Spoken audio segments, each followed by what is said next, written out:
Hey guys, today I'm going to talk to you about the Blue Yeti AC50 power unit. The ACB50 power unit is one of their newest products that they just came out with. Today I'm going to talk about all the different features that this little unit has. We're going to go over the features on the app as well as all the different things that this thing is capable of. As you can see, it came with an AC power cord, came with your Anderson connector to the MC4 connector, and then it also came with a Anderson connector to your cigarette lighter, so you can charge this from your car when you're on the road. I actually just had a friend said that he was going on a backpacking trip with his boys, and he was looking for a little portable solar generator that he could take with so he could charge up his phones and cameras and different electronic devices while he's out backpacking. And this little unit right here would be the perfect thing that I would recommend taking with on that trip to charge all your electronic devices. So let's talk about why this is the perfect tool for that job. So we'll go over the obvious really quick here first.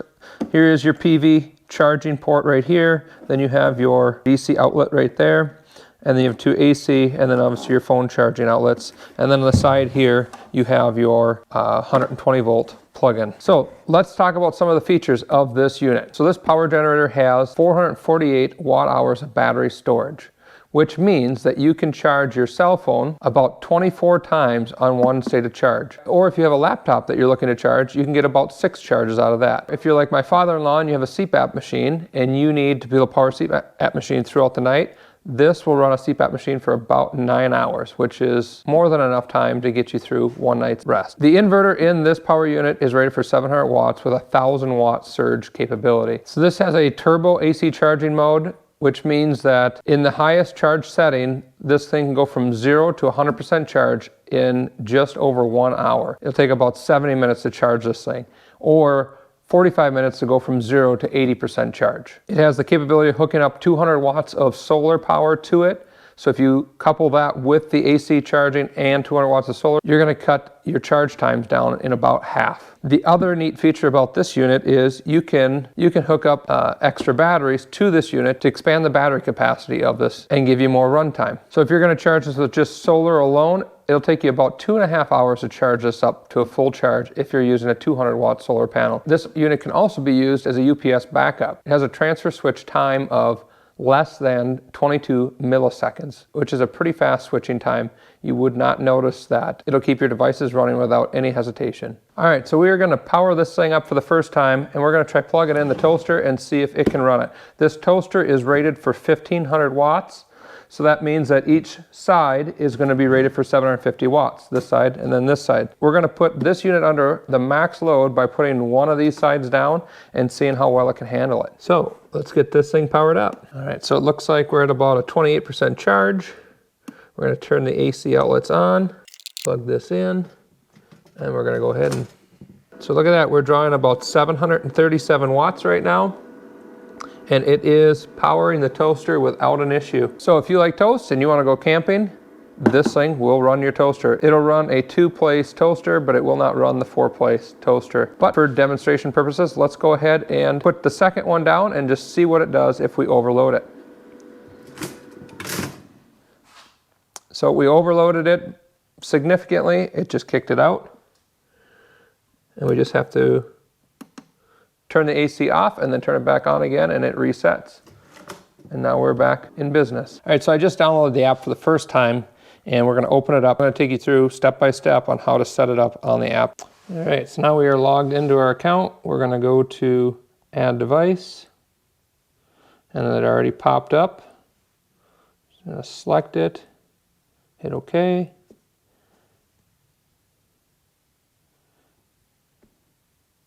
Well, that was as easy as that. This was my first time, first try, and that was quick.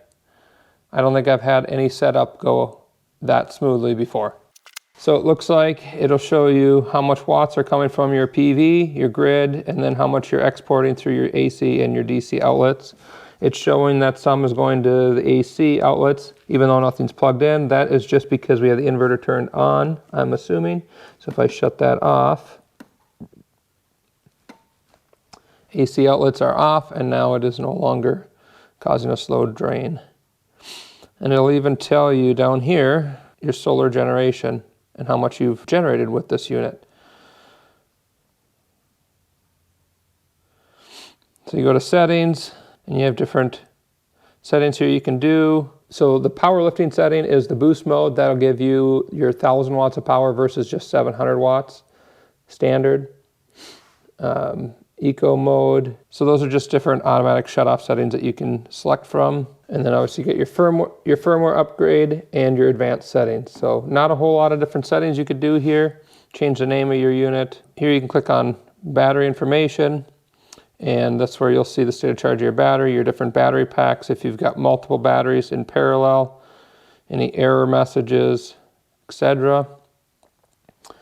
So pretty straightforward, not a whole lot to get confused by on this app. You can also click on each of the different inputs and it'll tell you the wattage, the volts, the current, and all that stuff that's coming in, give you more details on each of them. Same with the outputs. All right, so one more test I want to do with this is just test the UPS backup mode. And so what we're going to do for that test is we're going to plug this into the outlet and turn the outlets on.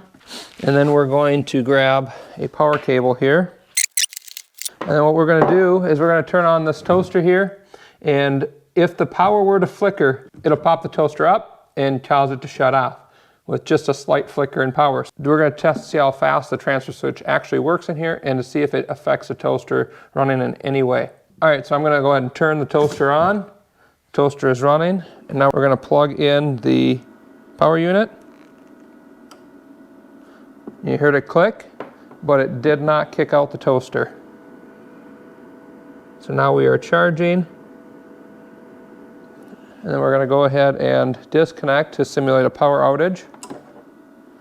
You heard the machine click and the toaster is still chugging away. Now I'm going to show you unplugging the toaster. What that does will kick out the toaster. UPS function worked great. So now you can see on this side over here we're charging at 272 watts. And we've got 0 watts going out. We're going to go ahead and shut the AC watts off.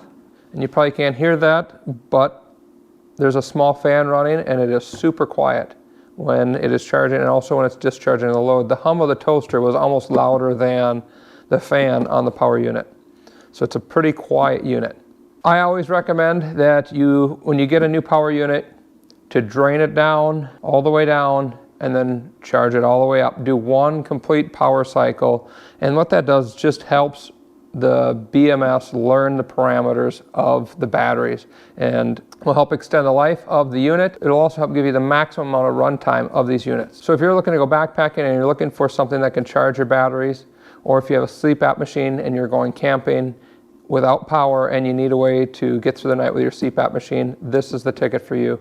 It is perfect, portable, lightweight, got a nice carrying handle for you, and it will fit inside of a backpack. So get one today. If you found this video helpful and you want to know more about these power units, I'll put a link in the description for you to their website. You can go ahead and check them out. Any coupon codes that I might have, I'll also put in the description for you as well. Thanks again for watching, guys, and as always, hit that subscribe button and follow the channel, and I'll look forward to seeing you in the next video.